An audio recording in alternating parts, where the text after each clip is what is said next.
Uma boa noite a todos, sejam bem-vindos a esse encontro organizado pela equipe do Propan e da Márcio Rodrigues e Associados. Nós vamos hoje estar falando sobre ganhos de produtividade no setor de panificação, né? Baseado na experiência e na vivência que nós temos tido em estar trabalhando no desenvolvimento do setor de panificação.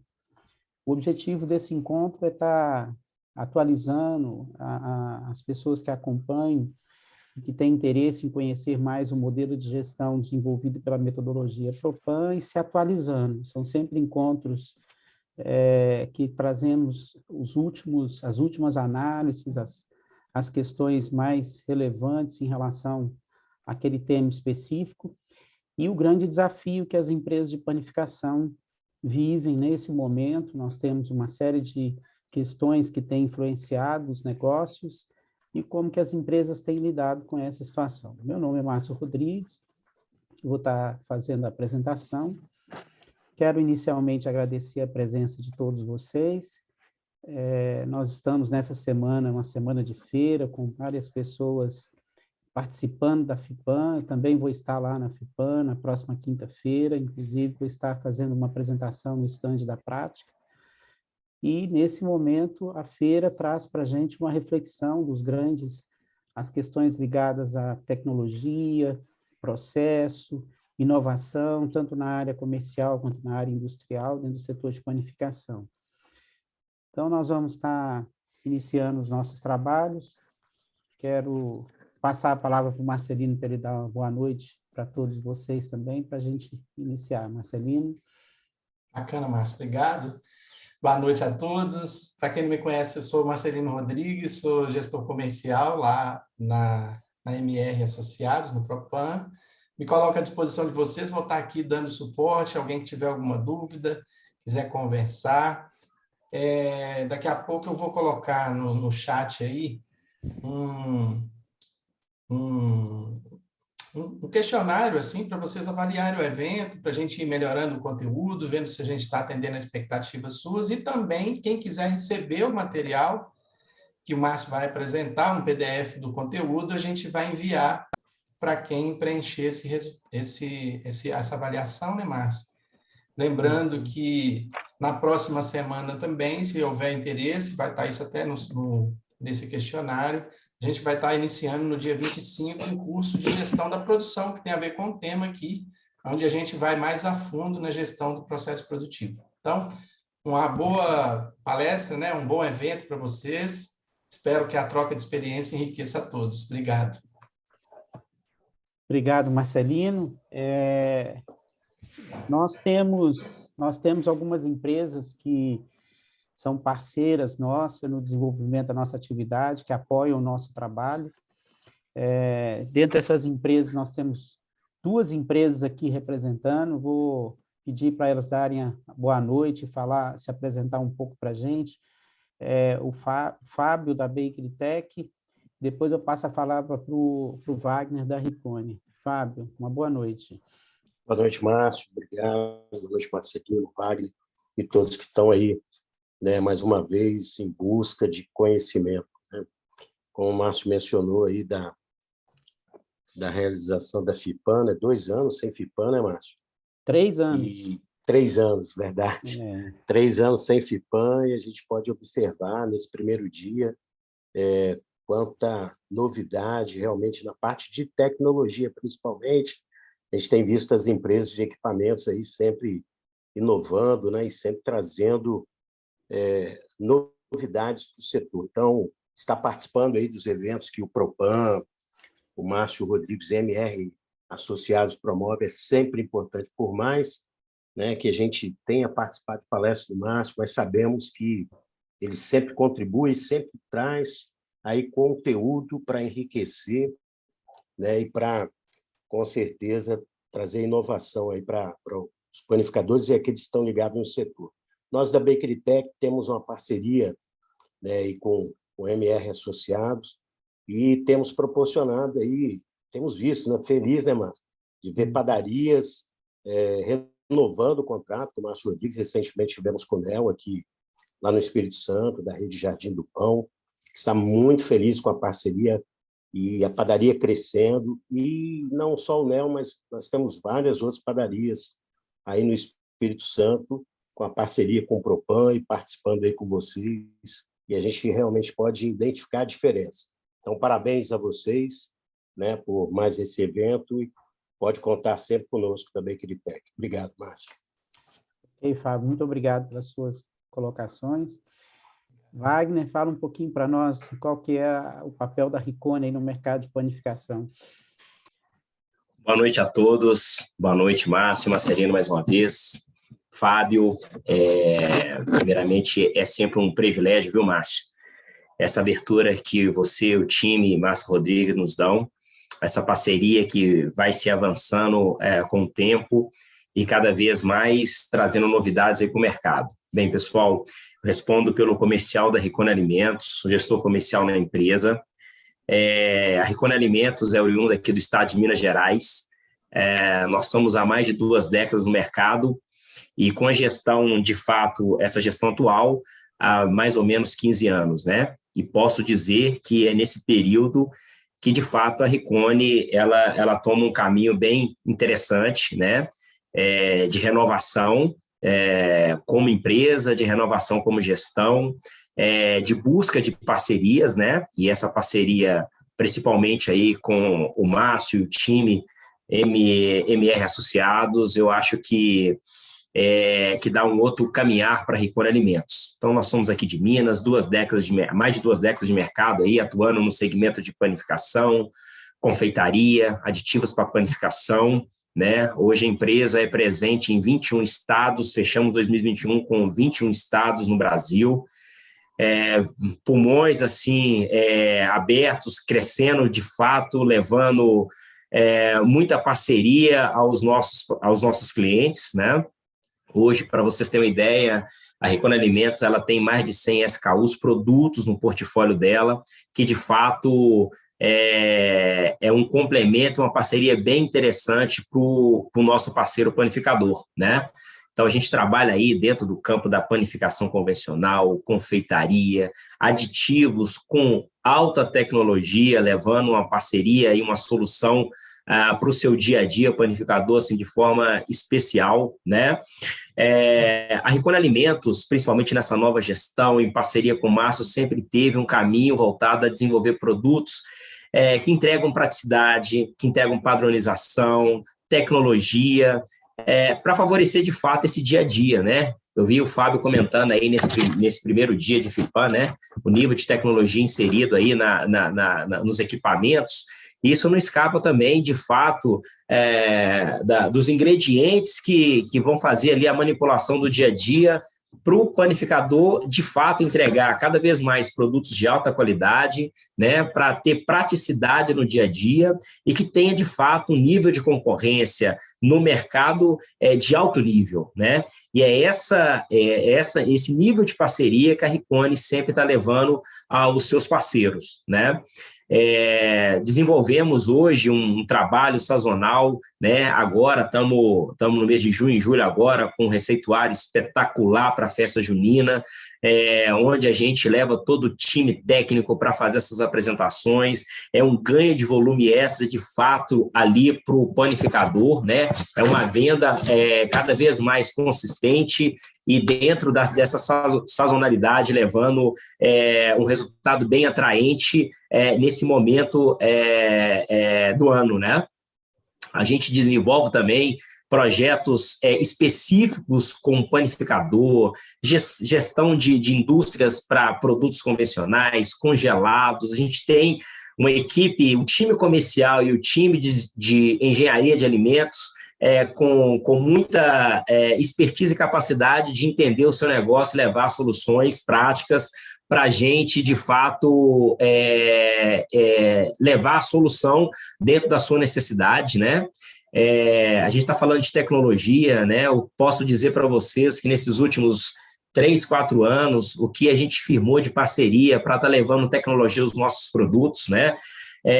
Através de enzimas, microingredientes que hoje talvez só as grandes indústrias do nosso segmento teriam acesso a esse tipo de tecnologia, e a Ricone, através de parceiros, leva até você porções menores, e que o confeiteiro, o padeiro, ele pode também desenvolver produtos de alta tecnologia competindo com essas grandes indústrias.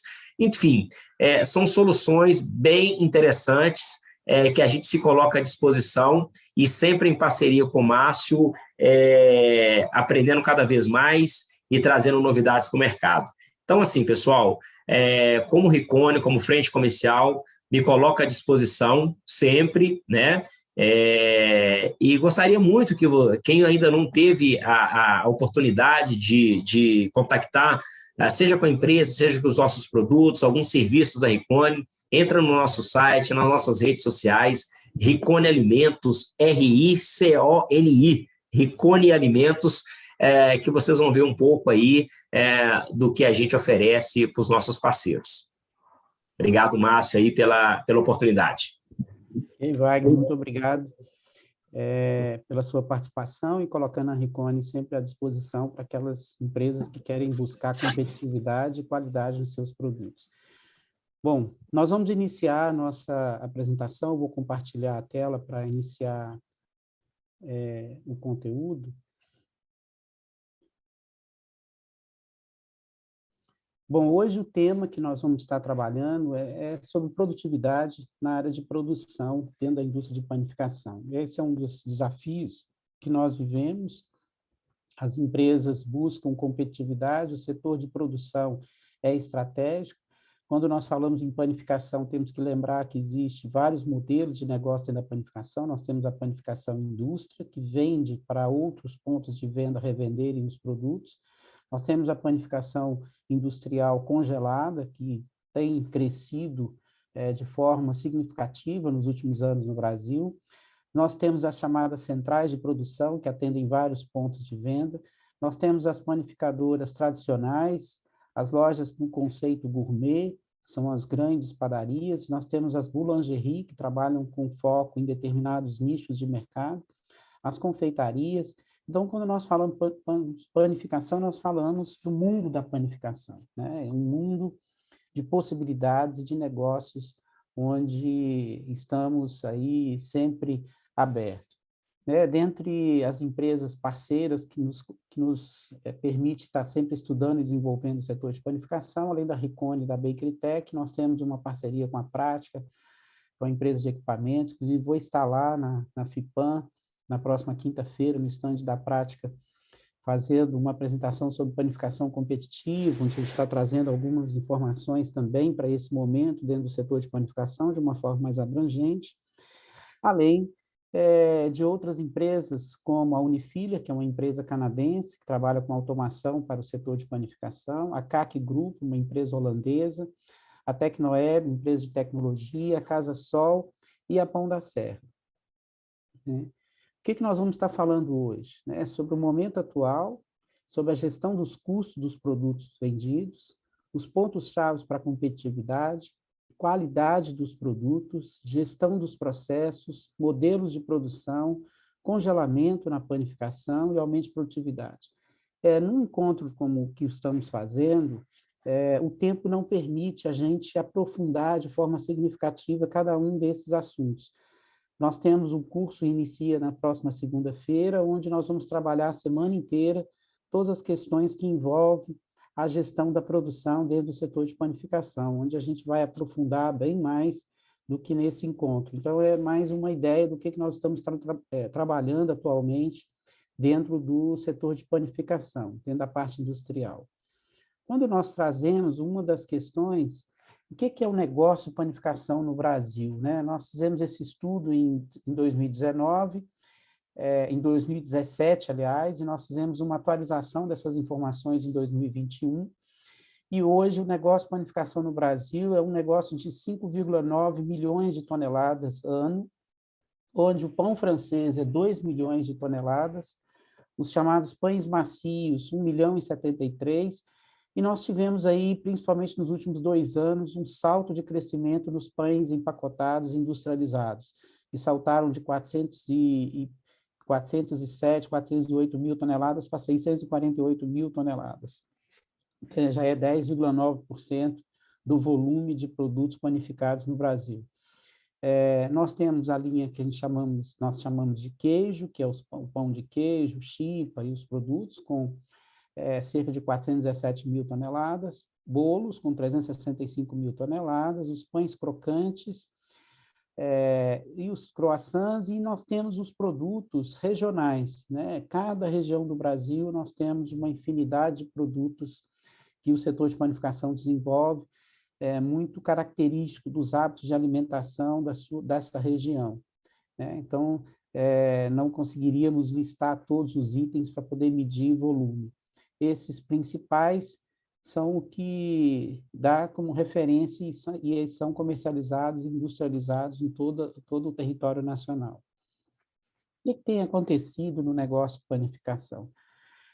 Nos últimos anos, com a tecnologia do frio, automação, mecanização, mas principalmente com os sistemas de gestão, informatização e modelos de gestão, o crescimento das redes de padarias, né? Nós temos exemplos das redes de padarias, elas estão crescendo de forma significativa. Eu, particularmente, trabalho com algumas redes de padaria, e eu sei que depois que virou a chave de que é possível gerenciar o negócio de panificação tão complexo e tão desafiador, sem a necessidade de 24 horas da presença de um proprietário ali para que as coisas aconteçam, já que existe tecnologia em gestão, controle, processo, toda essa evolução está permitindo o crescimento das redes de loja. Nós temos o crescimento da indústria de congelados, que junto com a indústria de congelados nós estamos percebendo aí o aumento dos pontos de venda, o surgimento de novos modelos, né? Nós temos a chegada das lojas de conveniência, nós temos a OXXO, que chegou em São Paulo, que já tem mais de 100 pontos de venda em um ano. Nós temos aí novos modelos de operação, ampliação do mix, gerando conveniência. Então, é extremamente dinâmico o mercado de panificação e os modelos de negócio que têm acontecido e têm gerado aí um grau de competitividade bem elevado e um grande desafio para ser destaque nesse mercado. Na indústria de pães empacotados, nós temos aí o surgimento de novas tecnologias, a questão do uso de ingredientes que permite um shelf life maior, tecnologia no processo produtivo, nível de automação das fábricas. Vale ressaltar que na indústria de congelado nós já temos 17 linhas automáticas no Brasil, com capacidade de 5 mil toneladas mês cada uma, com capacidade de praticamente 900 mil toneladas de pão francês por ano. E nós temos a chegada de pães com grandes indústrias, permitindo um alcance cada vez maior dos produtos panificados e a competitividade crescendo de forma significativa. Segundo pesquisas já realizadas com consumidores principalmente em grandes centros, sempre o que o consumidor busca numa padaria? Ele busca frescor, sabor, produto saudável, indulgência, segurança alimentar. Então, eu sempre coloco que a padaria é a extensão da cozinha da casa das pessoas. O produto panificado é um produto que, quando você oferta ele de forma conveniente e fresco, o apelo de venda é muito maior para esses produtos. Então, todo o processo de produção, ele vem com esse contexto de estar finalizando de forma a reforçar a ideia de produto fresco com o cliente, né? Nós temos vários modelos, as redes de padaria trabalham isso muito bem, centralizando a produção, finalizando o produto à vista do cliente. Nós vamos ver aí, quem está na FIPAM pode ver no estande de fabricantes de equipamentos, vários modelos de equipamentos para finalização de produtos no ponto de venda. Então, esse tem uma questão crescente. E mais recente, nesse ano, nós temos aí um grande desafio, que é a questão do impacto dos custos dos produtos de panificação. Nós temos que, depois de 25 anos, ou um pouco mais, a gente esqueceu como trabalhar em períodos inflacionários. Nós estamos vivendo um período inflacionário onde as empresas estão precisando aprender a trabalhar novamente com esse modelo, com essa situação de mercado. E aí deixa um pouco bagunçado o mercado, né? Ninguém sabe direito qual é o custo, qual é o preço de venda, é desafiador manter a rentabilidade. Então, nós selecionamos alguns pontos em relação aos custos, né? Primeiro, que a gente tem acompanhado os principais ingredientes que são utilizados na indústria de panificação, avaliando os preços e as tendências de preço desses produtos. Então, a gente tem acompanhado açúcar, milho, trigo, soja, fécula, e avaliado esses produtos. De janeiro a junho, nós tivemos momentos de picos muito grandes aqui em março, fevereiro. Olha só, quando você pega o açúcar, ele estava 152 em 50 quilos em janeiro, 139, e agora ele caiu de preço.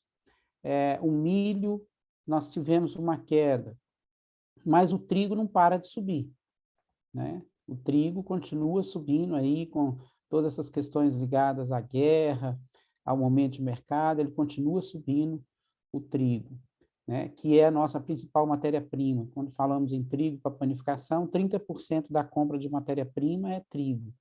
Então, influencia o custo de todos os produtos panificados.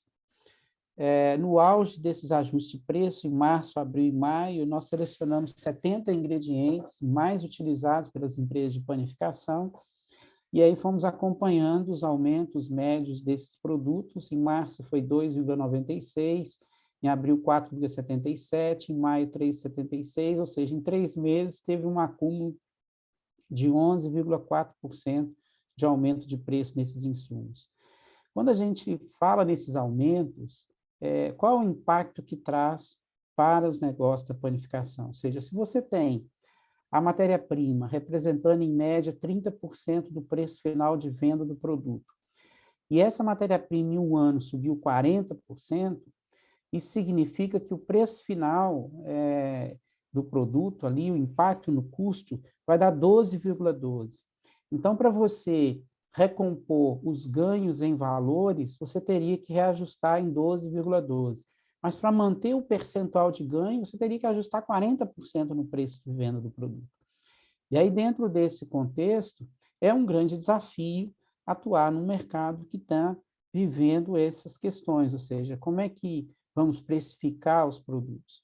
Quando a gente abre a composição de custo de um produto, nós temos que entender que nessa composição de custo, nós temos as matérias-primas, mão de obra, energia, mas no caso específico das matérias-primas, cada matéria-prima tem um peso na composição. O exemplo desse slide, um brioche belga, a farinha de trigo, que representa do custo da formulação do produto 8,16%. Mas a manteiga representa 55,2% do custo do produto. Então, dentro desse contexto, cada ingrediente tem um peso na formação do custo do produto. Então, é importante, nesse momento, ter a ficha técnica e ter o custo correto dos produtos. A padaria que não tem a ficha técnica, você não tem como monitorar. Nós estamos aí nos últimos 3 meses, nos últimos 2 meses, com o aumento de queijo, aumento dos derivados do leite, leite condensado, todos esses produtos impactando muito. E aí você precisa saber qual produto que usa esses ingredientes, qual o peso desse ingrediente na formação do custo do produto. Então, daí a importância de ter a informação, a formação do custo do produto, o impacto que tem nesse preço, para gerenciar esses custos. A padaria que não tem a ficha técnica dos produtos, realmente, nesse momento, o que acontece? Se você tem um aumento da mussarela e os produtos que utilizam a mussarela têm reajuste de preço, o cliente entende. Mas você fazer reajuste de preço em todos os produtos que você industrializa, você vai fazer reajuste em produtos que não está tendo aumentos. E aí o cliente começa a enxergar como você está vendendo acima do preço de mercado. Então, uma das questões tenha o fechamento do custo dos produtos para permitir uma gestão mais eficiente e acompanhar as margens desse produto. Quando a gente traz essa questão por produto e depois vê a composição do faturamento da produção, é importante entender que os pães chegam a representar 60% do volume vendido da produção da padaria, e produtos como o pão francês têm uma importância muito grande na formação da rentabilidade. Segundo os levantamentos que o Propan realizou, o pão francês é 22% do faturamento da produção.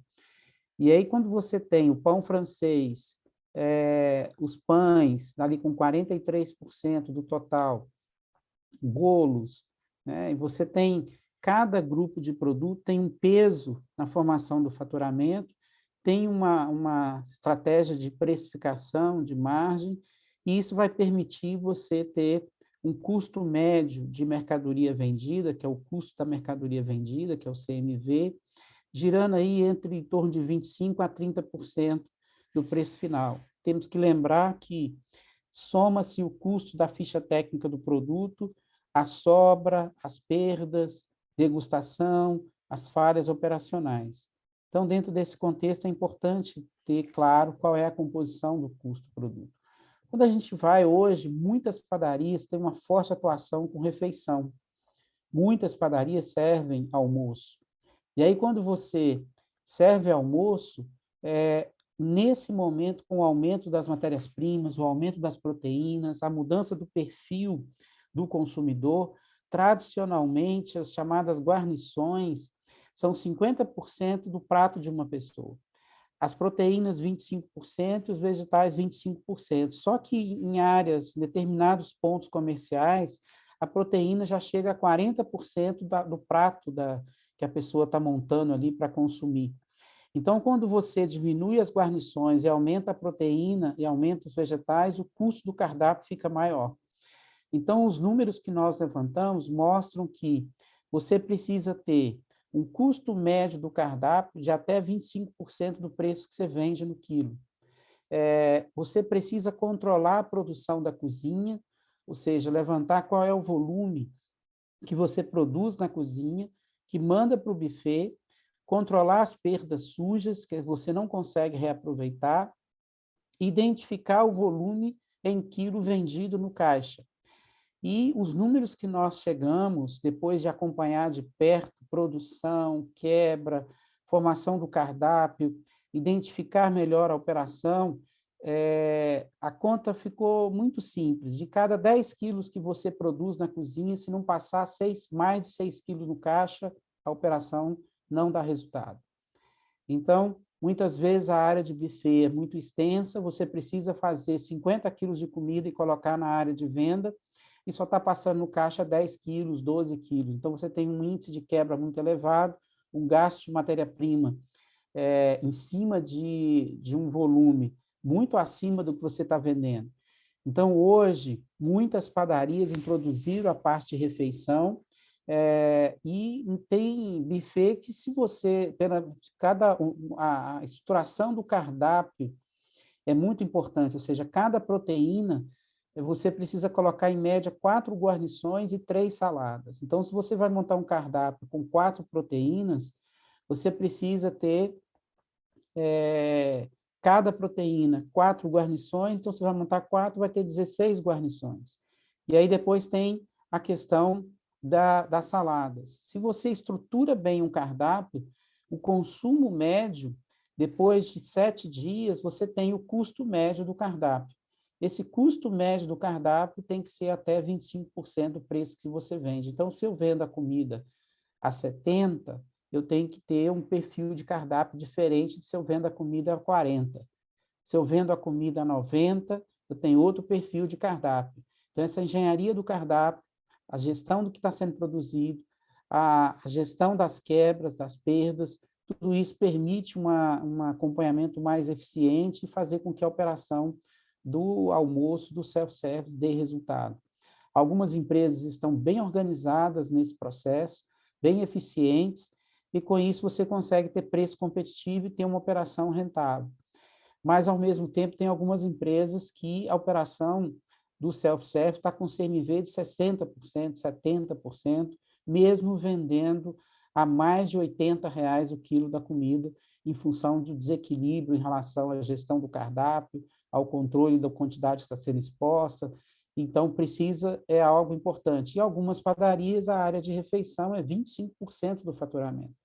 Então, isso pesa muito. Você vende 100 mil e 25 mil é de comida, você tem que fazer comida dar dinheiro.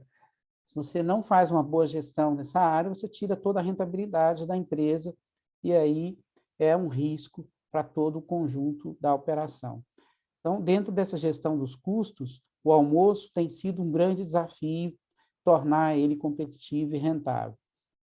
E aí, dentro desse contexto, é importante gerenciar o custo de mercadoria vendida, né? Nós sempre trabalhamos com um orçamento de gastos de matéria-prima em relação ao volume produzido, volume vendido da produção, e esse indicador ele é monitorado em várias empresas diariamente, semanalmente, com orçamento, com meta, fazendo um acompanhamento desses gastos que reflete toda a operação. É um indicador extremamente importante para a operação, onde nas padarias tradicionais, esse indicador está sempre entre 28% e 30%, no máximo 30% do faturamento da produção, ou seja, se você vender 100 mil de produção própria, seu gasto com matéria-prima não pode passar de 30 mil.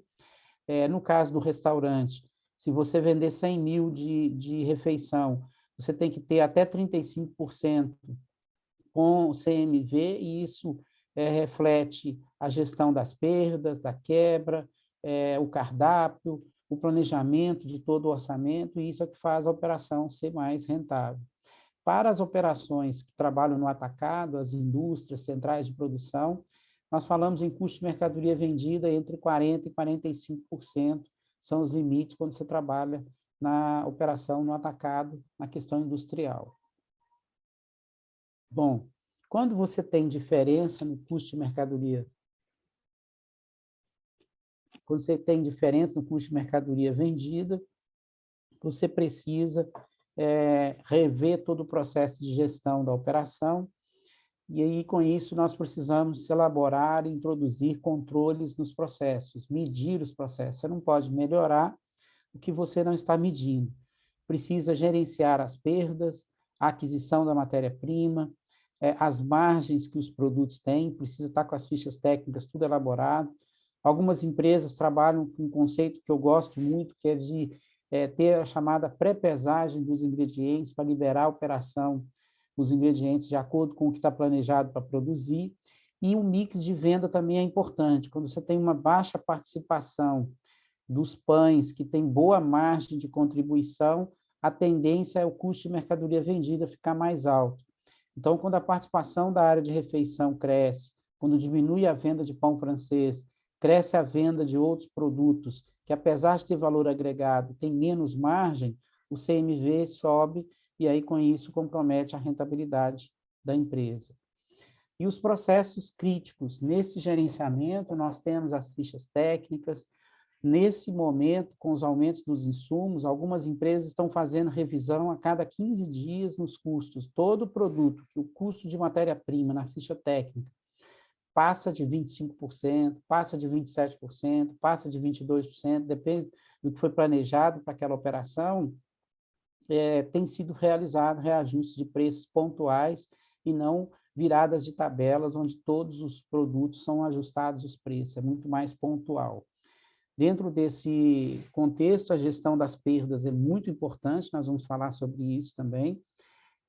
Algumas empresas têm produtos que vende 10 unidades e joga 30 unidades fora. Então, a gestão eficiente da quantidade a ser produzida, que nós vamos estar comentando também, todas essas questões influenciam diretamente nos custos e permitem um melhor gerenciamento. Então, nós estamos vivendo um negócio de panificação extremamente competitivo, a chegada de novos competidores extremamente profissionalizados, com indústrias mais estruturadas. Isso está tornando cada vez mais o mercado um mercado de profissionais que fazem uso de ferramentas e de estratégias cada vez mais sofisticadas.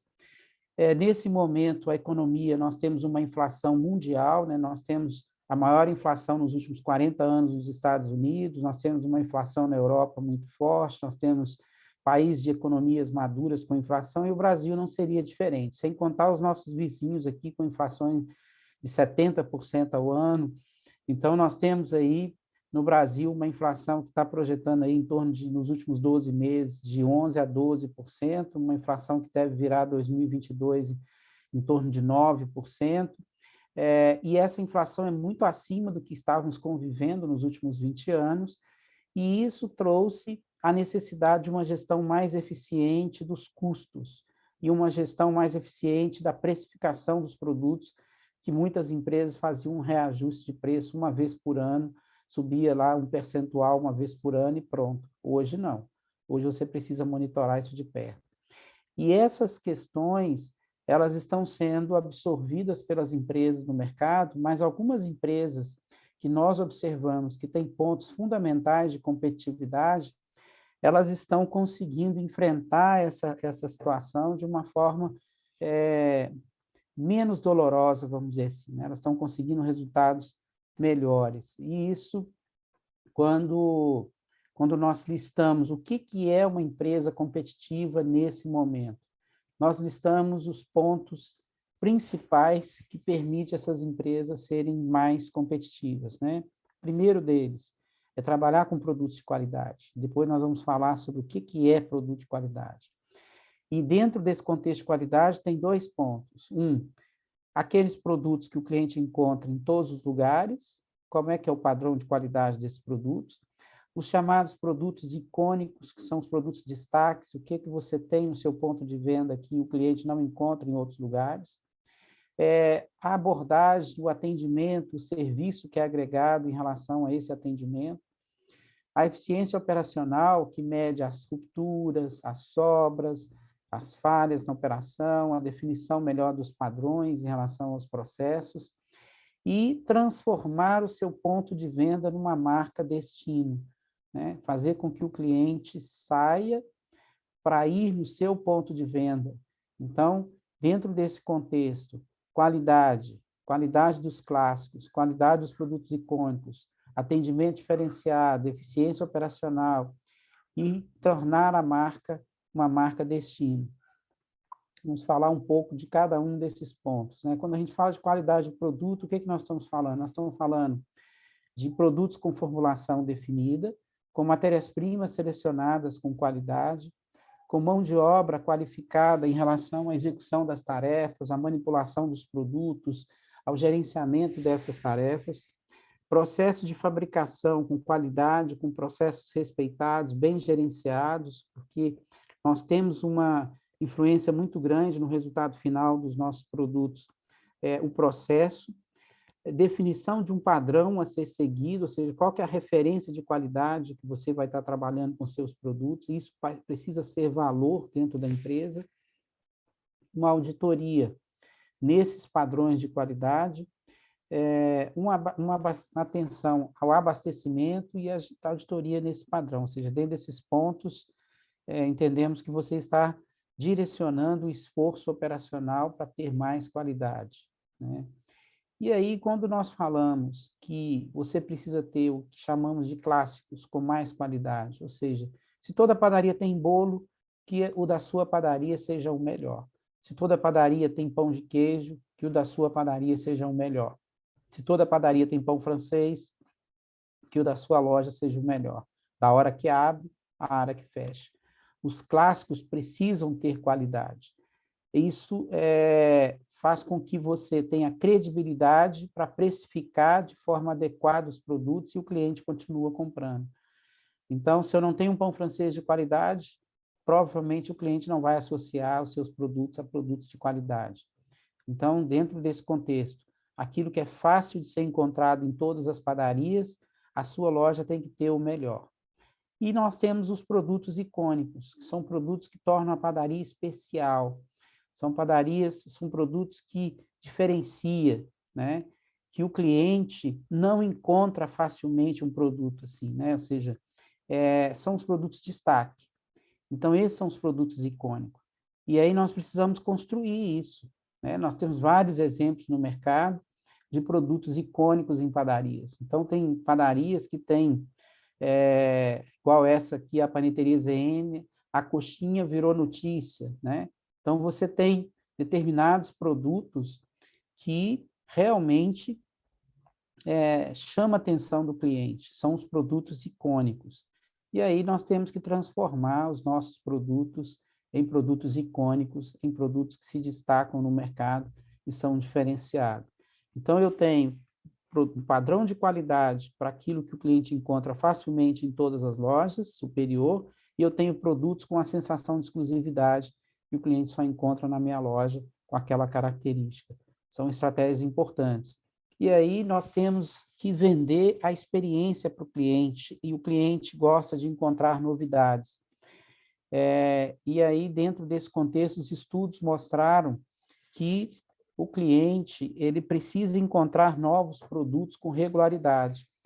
Isso fez com que a agenda de desenvolvimento de produtos ela tem que estar acontecendo, fora a gestão do cardápio, do calendário. O Wagner pontuou que no mês junino, a Ricone tem um cardápio especial para o mês junino. Então, as padarias, elas precisam trabalhar. Agora nós vamos chegar no Dia dos Pais, e aí tem o mês dos pais. Quais são os produtos que vão ser trabalhados? Então, a renovação do mix, ou seja, cerca de 10% do cardápio a cada 5 meses, 4 a 5 meses, associada às datas comemorativas, estações do ano, as matérias-primas típicas da região, frutos da terra, né? E isso, hoje, nós temos um campo muito vasto de pesquisa, nós temos o apoio dos fornecedores, nós temos as pesquisas na internet, as pesquisas de campo, e tem que ter uma agenda de desenvolvimento de produto, porque o cliente, ele gosta de locais que têm a ideia de sempre ser uma nova loja, né? Uma loja diferenciada. Então, isso é importante para o cliente. E dentro desse trabalho de pesquisa e desenvolvimento, hoje nós temos direcionado esse trabalho em agregar valor, fazer a chamada extensão de linha. Então, se o cliente tiver que substituir um produto, que substitua por um produto de maior valor agregado, ou um produto icônico. Então, se ele compra pão de queijo na sua loja, se você vai fazer ele parar de comprar pão de queijo, que seja para substituir pelo biscoito 4 queijos, que é 20% mais caro do que o pão de queijo. Então, se ele for substituir o pão doce, que seja por um brioche, um produto diferenciado. Então, todo esse contexto, né, nós temos uma pessoa com a mão levantada, Leonardo. Boa noite. É porque uma dificuldade que eu estou encontrando em trazer receitas novas é a quantidade da receita. Que, por exemplo, você produzir 4 ou 40 quilos numa assadeira, basicamente tem trabalho, vai demorar 30 minutos dessa produção. A receita nova, tanto por ser nova, como uma parte das receitas novas entram no quadro de maior valor agregado, porque elas tendem a ter ingredientes sazonais ou qualquer coisa, geralmente elas vão tomar conta de alto valor agregado. Então, naturalmente, eles também vão ter da venda menor. A dificuldade que eu estou encontrando por exemplo, eu fui colocar donuts na minha linha de produção. Eu não consegui congelar, a produção mínima que eu conseguia fazer era 4 quilos por dia, 4 quilos por dia um absurdo de donut para o meu ponto de venda, e eu não consegui implementar a receita. Quais seriam as soluções que eu posso tomar para isso?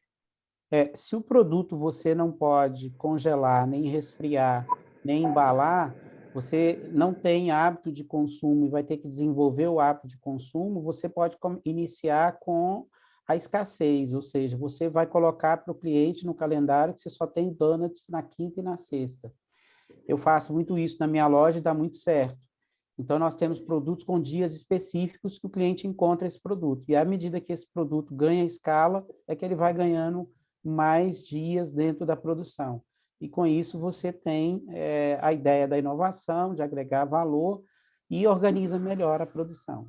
Okay? Então, o que eu poderia fazer, vamos dizer, como o donut é uma coisa que não existe na minha região, eu podia fazer uma promoção maluca de lançamento, tipo, compra acima de R$10 ganha o donut, só para todo mundo experimentar.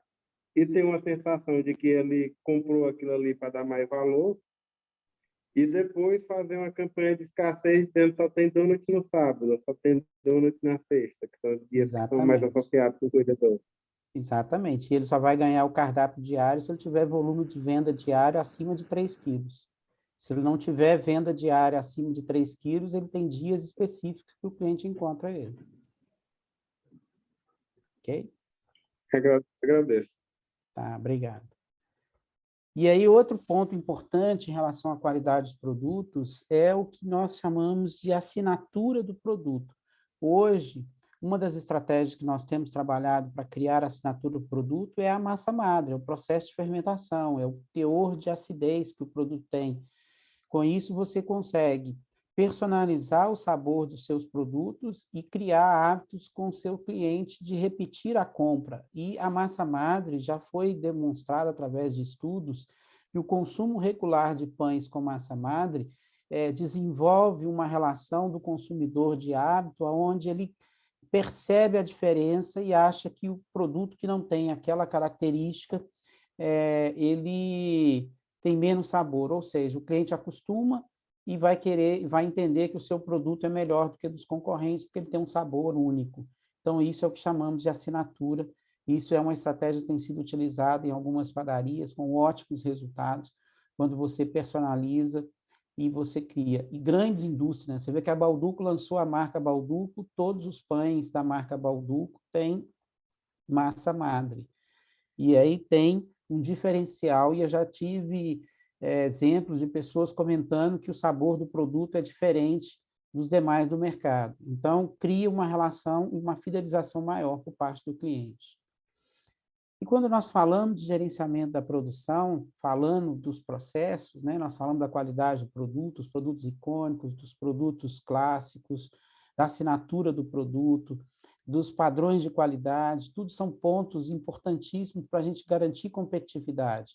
Só que nós precisamos gerenciar processo, tá? E aí a gestão da produção precisa de planejamento, precisa de processo.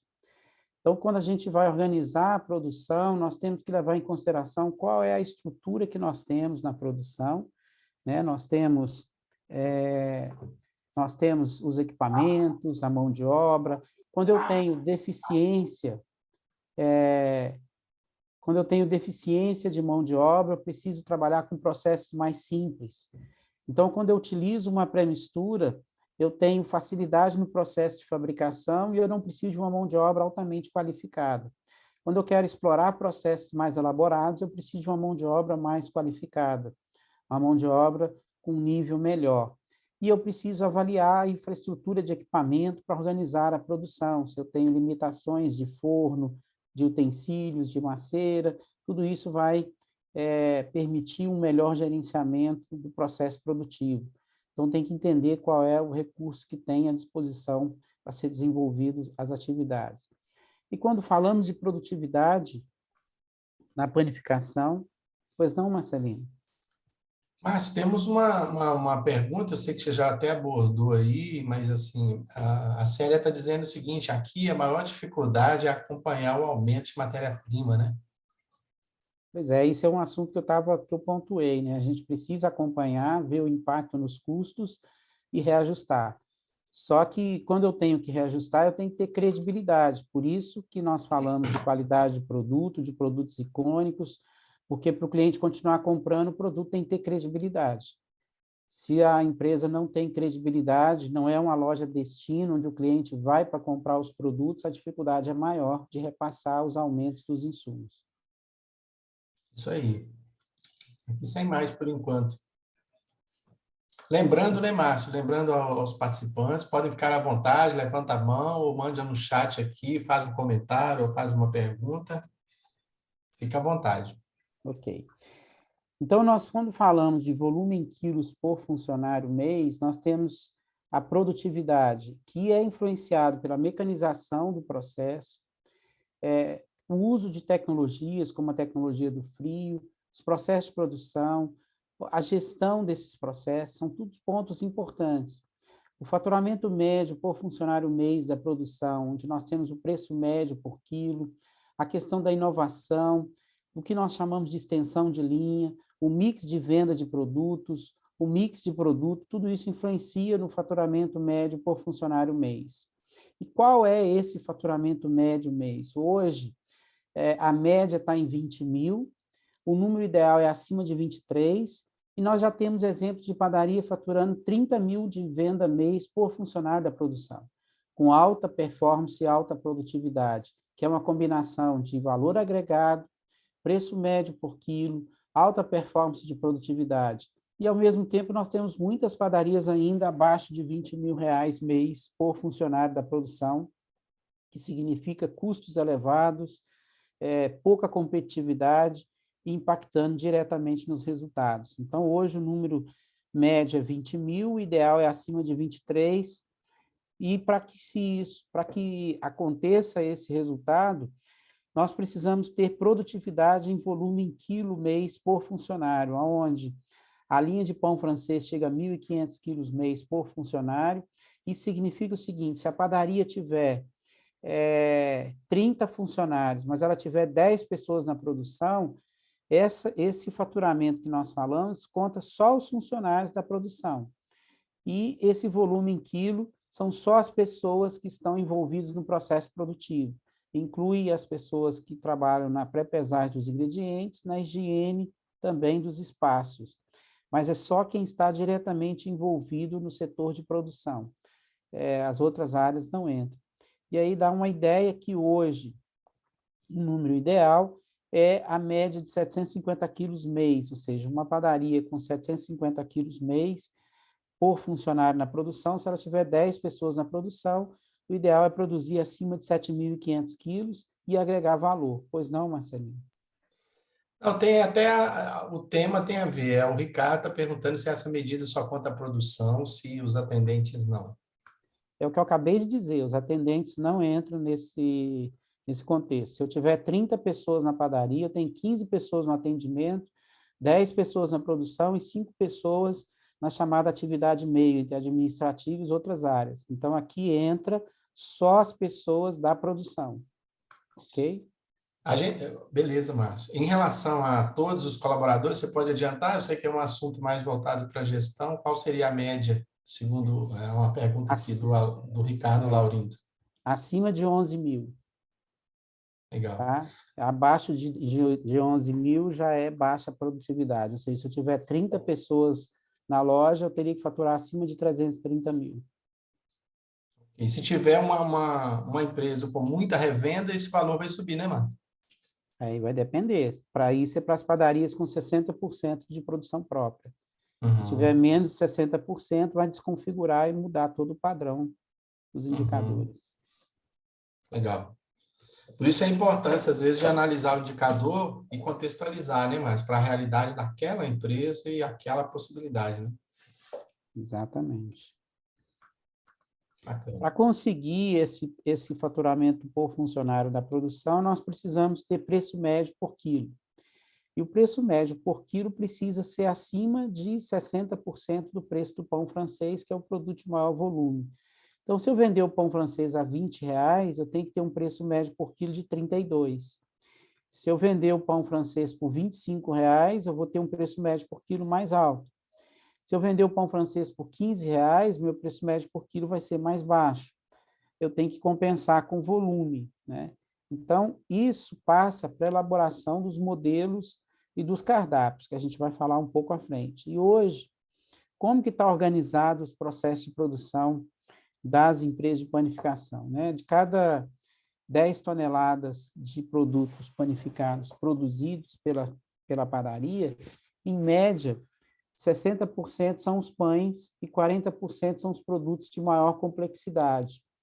Esses produtos de maior complexidade são os produtos que são vendidos números muito baixos por dia, e isso é o que gera o maior esforço no processo de produção. Por isso é que no passado as padarias tinham uma produtividade em quilo maior, mas tinham um mix muito menor. O aumento do mix de produto trouxe o grande desafio de ter produtividade. Mas, ao mesmo tempo, utilizando conceitos mais atuais de mecanização, congelamento, resfriamento, organização da produção, otimização do mix, todos esses conceitos faz o processo de produtividade crescer, e algumas padarias estão chegando a 1.100 quilos por funcionário na produção, As centrais de produção já trabalham com média de 1.400, 1.500 quilos de produtos mês por funcionário, e a combinação de produtividade com valor agregado impacta diretamente na rentabilidade final da empresa. E aí, quando a gente fala nos modelos produtivos, nós temos a produção centralizada, né, que são as centrais de produção ou produção compartilhada, quando você tem, por exemplo, 3 padarias. Nessas 3 padarias, você tem 200 itens de produção. Você tem 60 itens que você fabrica em todas elas, 60 itens de venda diária com volume. E tem 140 itens que vai ser dividido para as 3 lojas. Então, a loja que fizer a confeitaria, produz a confeitaria para as 3 lojas. A loja que produzir os pães embalados, produz os pães embalados para as 3 lojas. A loja que produzir os petit fours e os biscoitos, produz para as 3 lojas. Ou seja, nenhuma loja vai produzir 200 produtos, e todas as unidades vão ter os 200 produtos no seu cardápio. Essa é o que chamamos de produção compartilhada. A central de produção é quando você joga tudo para uma central e os pontos de venda concentram energia só na comercialização e finalização dos produtos. É o modelo utilizado pelas redes que tem trazido ótimos resultados. Dentro desse contexto, a loja que produz tem um markup de 150%, com cerca de 40% de CMV, e o ponto de venda tem um markup de 130%, com CMV em torno de 45% dos produtos que são comprados da onde produz. O sortimento de produto ele tem variado entre 60 e 100 nas pequenas padarias, entre 100 e 200 nas padarias médias e entre 200 e 600 itens nas padarias grandes, né, nas mais competitivas.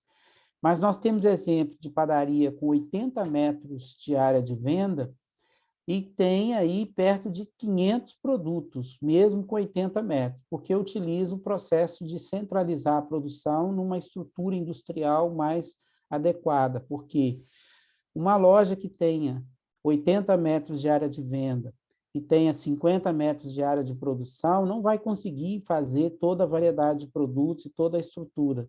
Então, precisaria de ter um suporte. Pois não, Leonardo? O que classifica uma padaria como pequena, média ou grande? É faturamento ou metro quadrado de área de execução? O que limita o faturamento é o Não. espaço... O que é que define como pequena, média ou grande? É o faturamento ou a quantidade de metros quadrados? Faturamento. Qual é o faturamento de cada categoria? Lojas com menos de 150 mil de venda mês são pequenas. Lojas entre 150 e 500 mil são médias. E lojas com mais de 500 mil de faturamento mês são lojas grandes. Obrigado.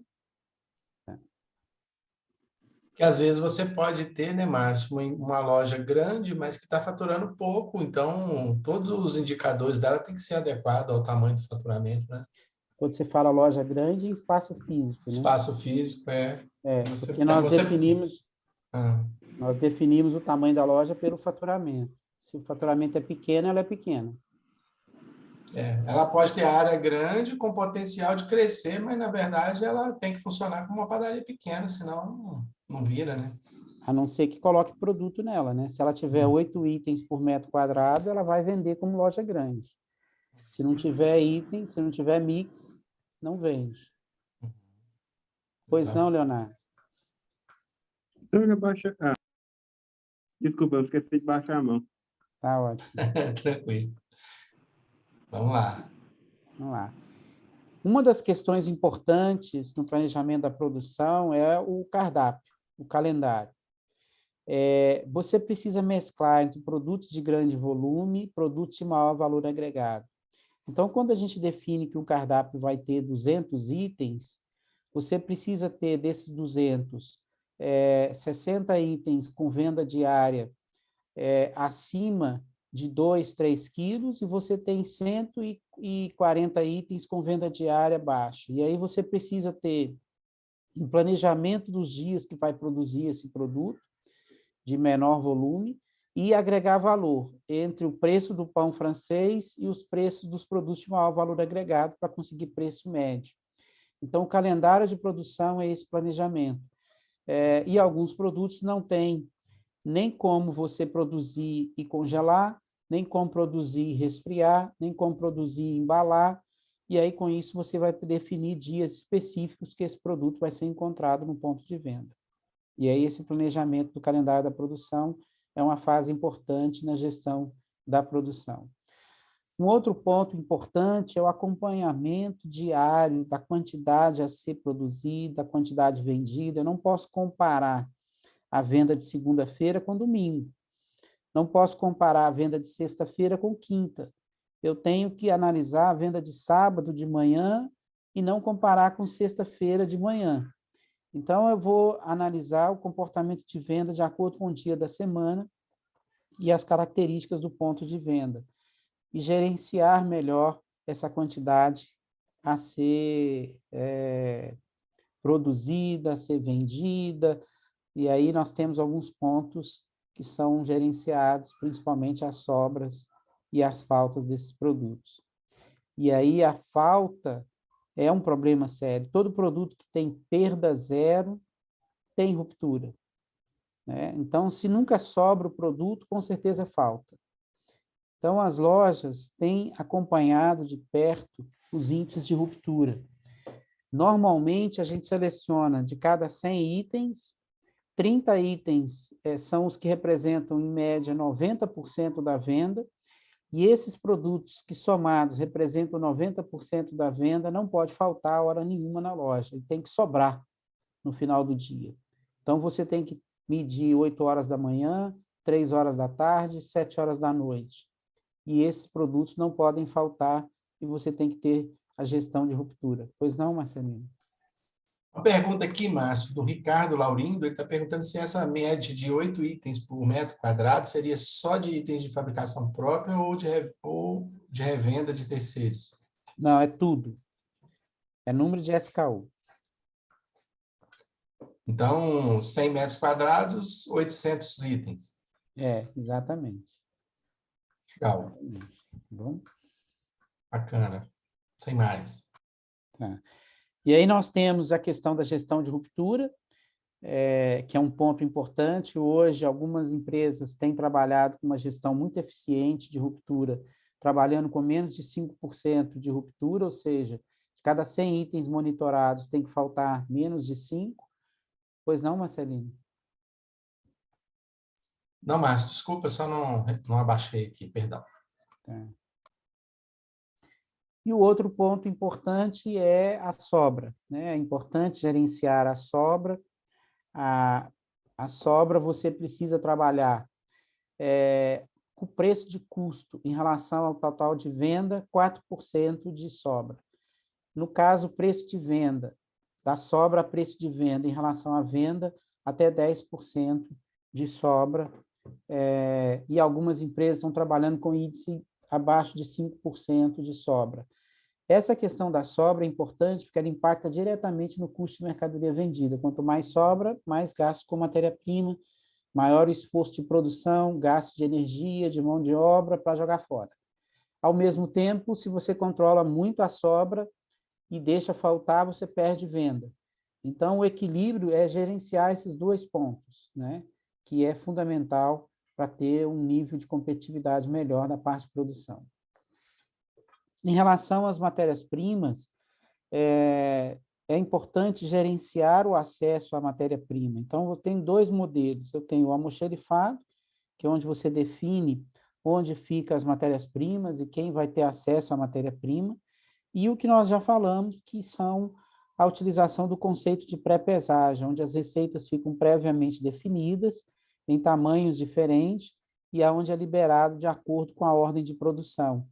E aí, com isso, você tem o que chamamos de pré-pesagem dos ingredientes. Eu vejo esse processo sendo utilizado em padarias com 3 pessoas na produção, em padarias com 15, 20 pessoas na produção, em padarias com 40 pessoas na produção. Então, trabalhar com o conceito de pré-pesagem não tem nada a ver com o tamanho da padaria. É um método de gestão para você ter um controle melhor sobre o consumo dos ingredientes e os custos dos produtos, e isso vai permitir um melhor controle do CMV.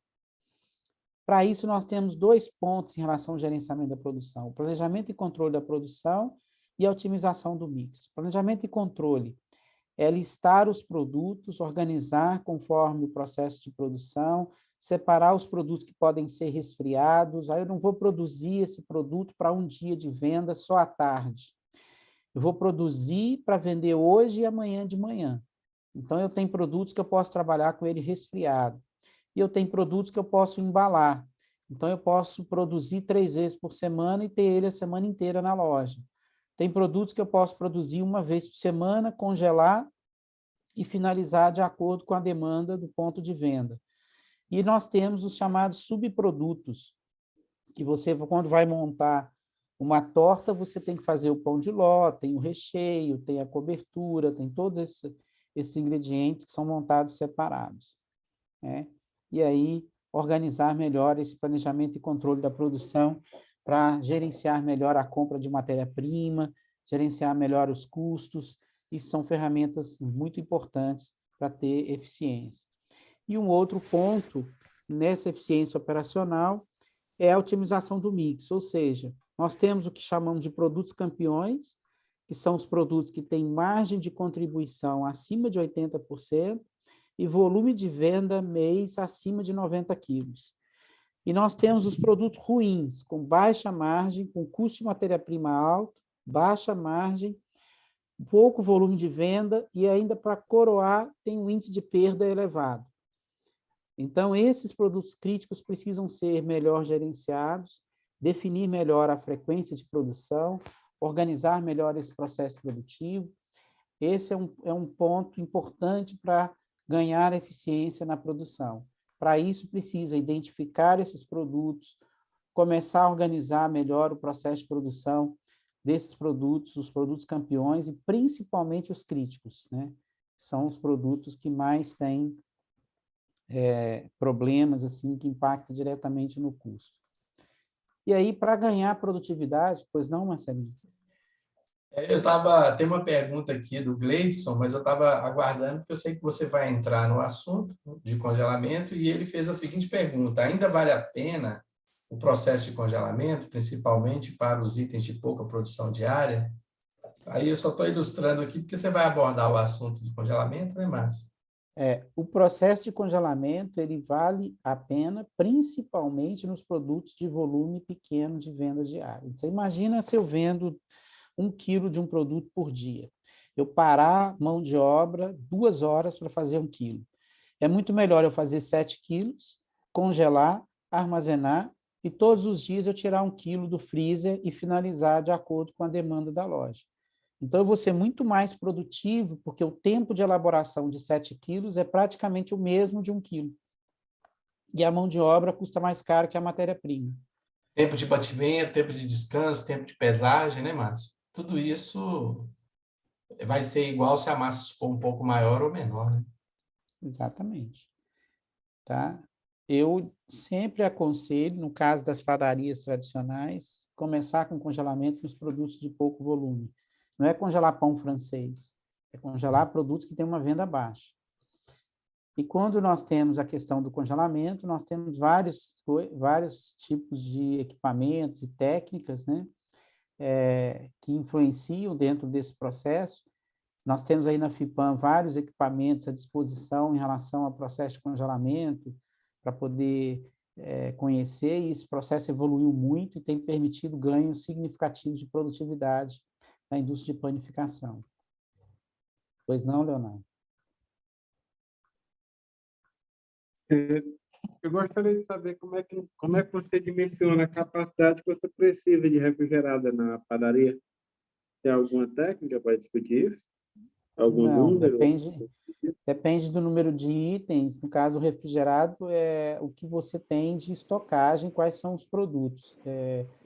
Quem trabalha dentro desse processo de congelamento, de resfriar, você dimensiona a câmara. Não existe uma métrica precisa para dimensionar.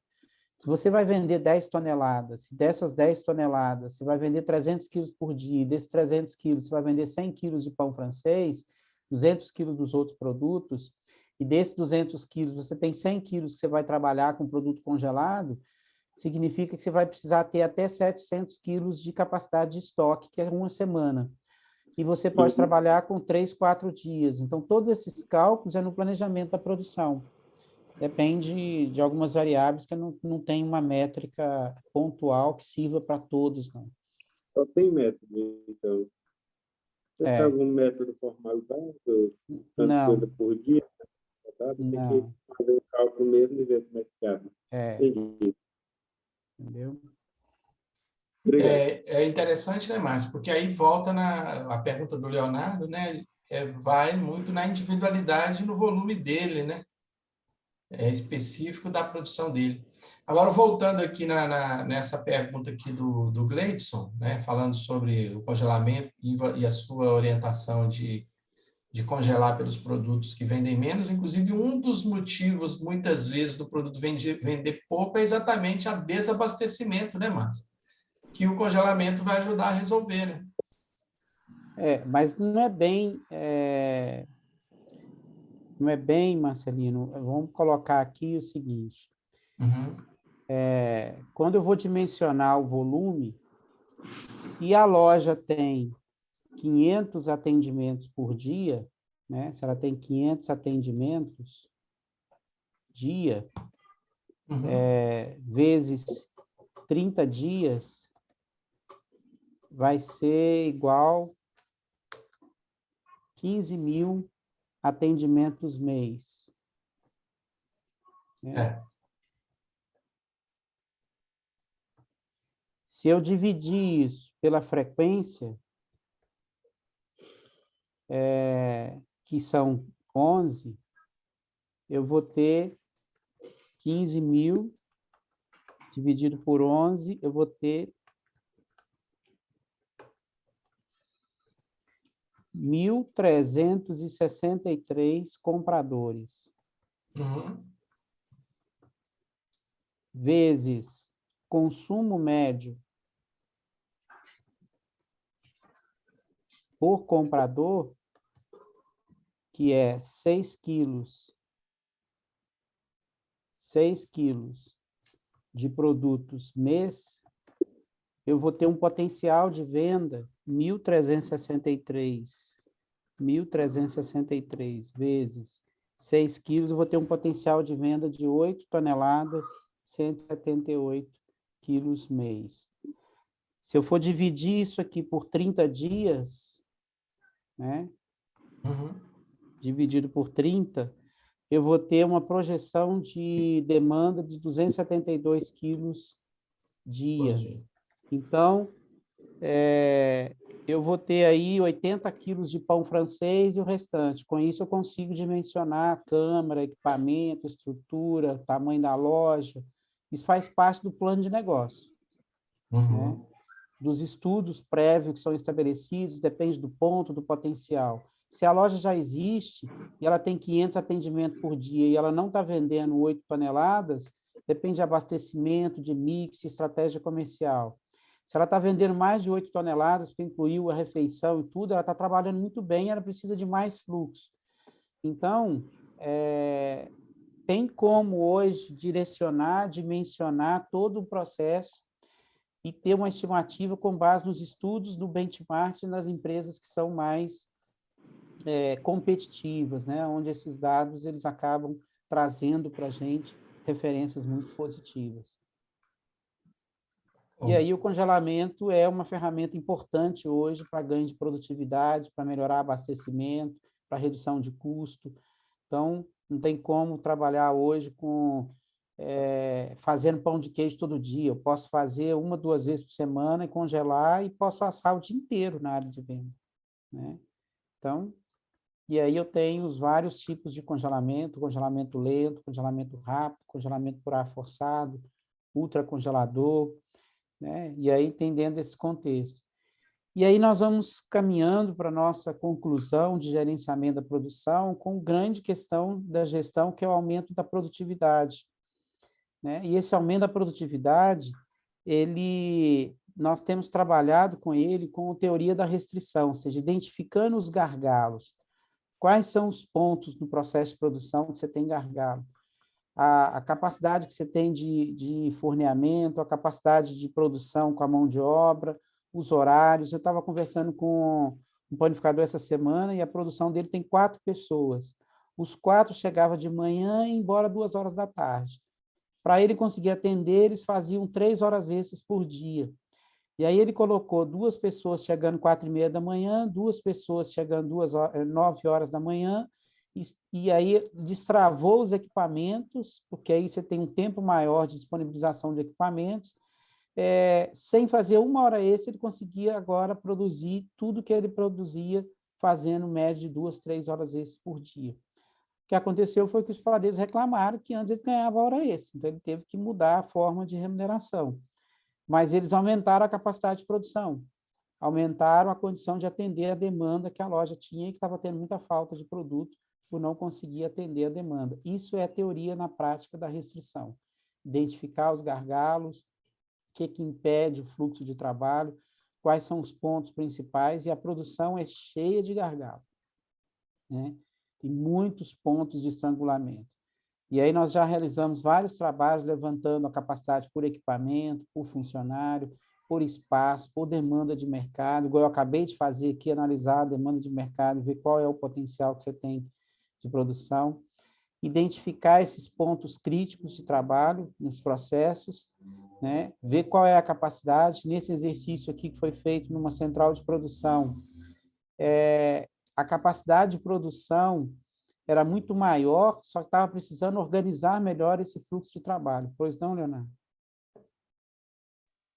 Aqui também tem outro tipo de gargalo, também é bom notar a desproporção entre máquina. Aqui eu tinha um gargalo muito grande entre meu liquidificador e forno, que meu forno demora 1 hora para passar o bolo, e meu liquidificador demora mais ou menos 45 minutos para fazer uma receita de bolo.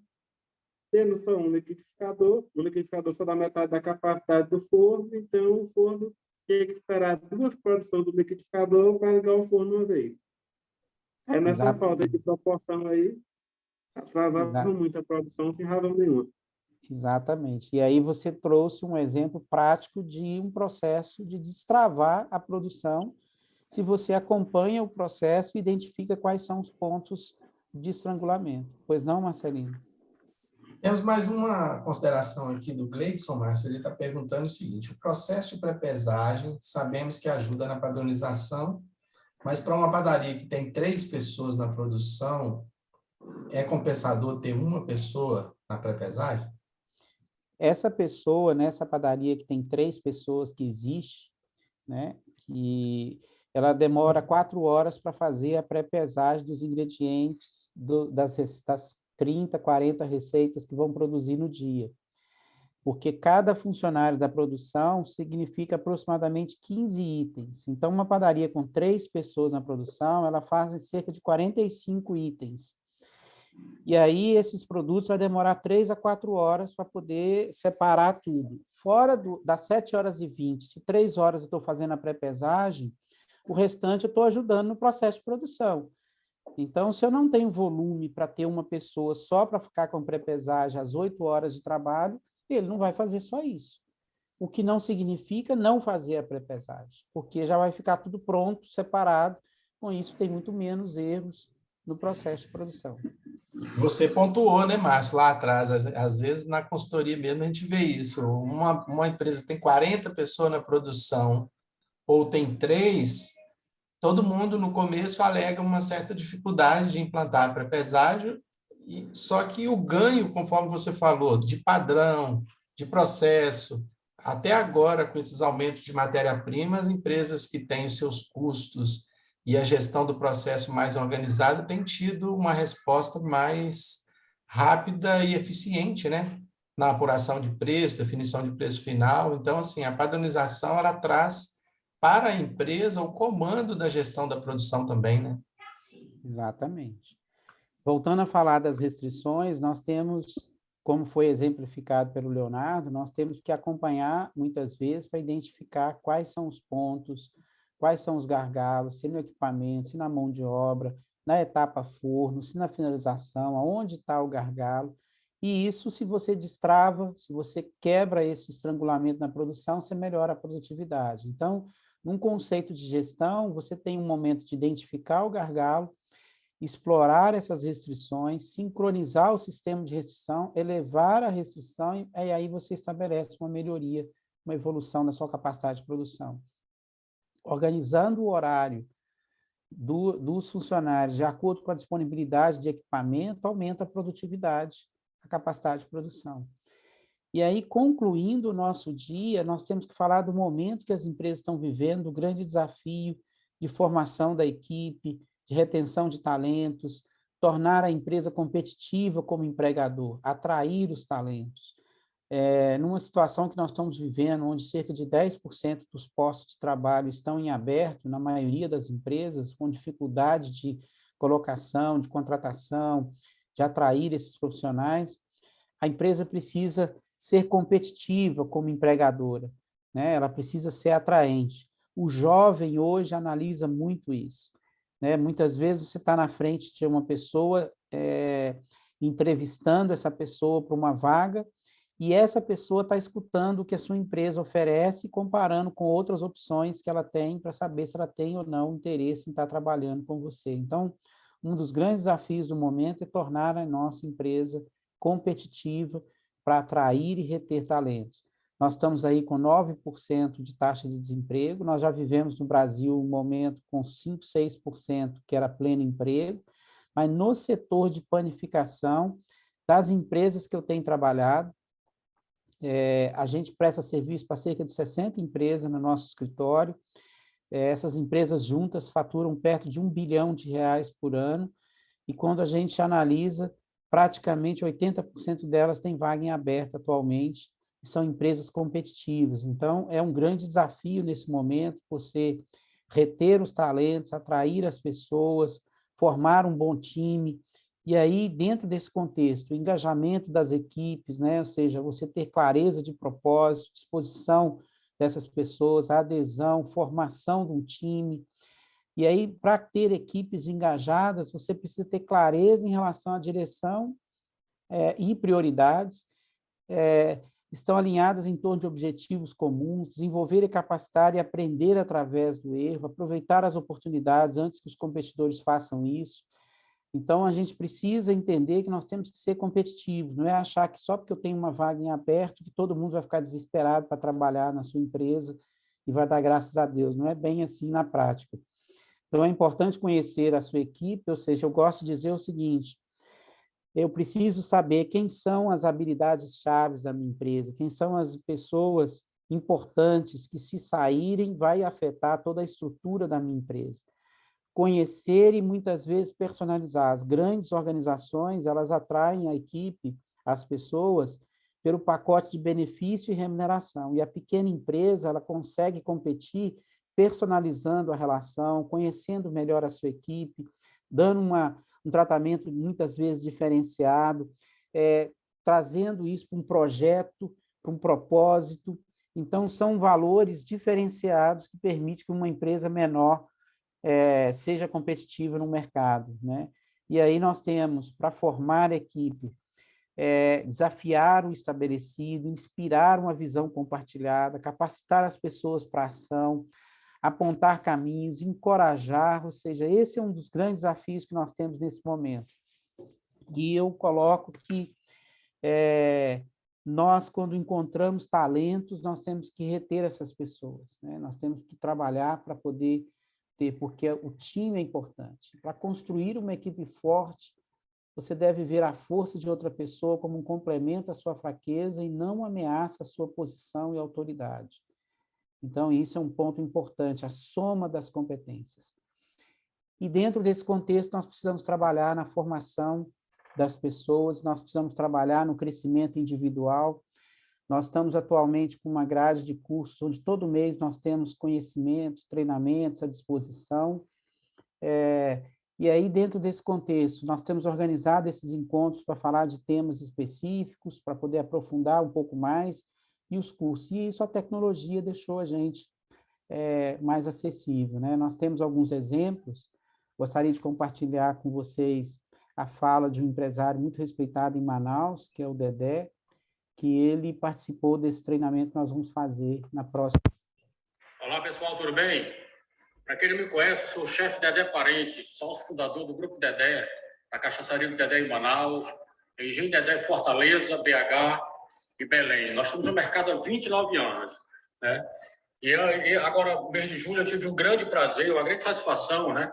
Me dei de presente uma grande experiência, foi de participar do curso de gestão de produção com o Márcio Rodrigues, esse cara que é tão respeitado aí no mundo da panificação, né? Meu ramo é restaurante, mas esse ano eu estou também entrando para o ramo de panificação e quero dizer para vocês, compartilhar minha experiência, apesar de que as pessoas acharem que nós tenhamos 29 anos de experiência no mercado gastronômico, a vida é um eterno aprendizado. Dia a dia, né, a gente vai virando uma página e vai aprendendo. Eu, particularmente, me dei esse tempo aí, de segunda a sexta, de 19 às 21 horas.